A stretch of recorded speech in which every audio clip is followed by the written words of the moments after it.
আমগো কিশোরগঞ্জের পাগলা মসজিদের ইতিহাস কি জানো না রে মুসলমান?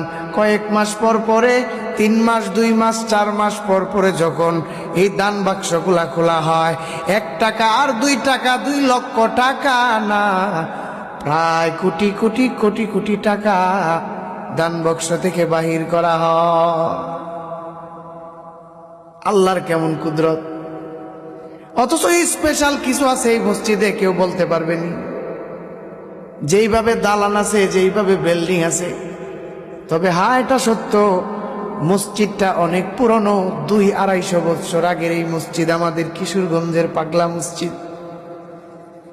পাগলা মসজিদের বড়ই ইতিহাস। দেখবেন আপনি যদি কয়েক মিনিট দাঁড়ায় থাকেন, দেখেন বারবার হাজার হাজার টাকা ঢুকে যাইতেছে। ওই গত 2 রাত্রের আগের রাত্রে মসজিদের রাত্রেবেলা গেছি, দেখি টাকা দেখা যায় দান বাক্স ভরে গেছে, আবার মনে হয় খুলবে। অথচ এমন মসজিদ আছে টাইলস নাই, মসজিদের ভালো কোনো কোয়ালিটি নাই, সুন্দর নাই।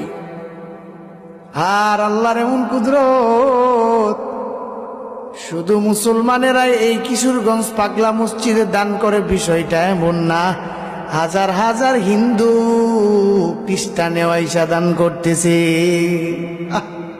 হাজার হাজার হিন্দুরা আইসা মসজিদের সামনে চায়। কেন চায় আল্লাহ জানে।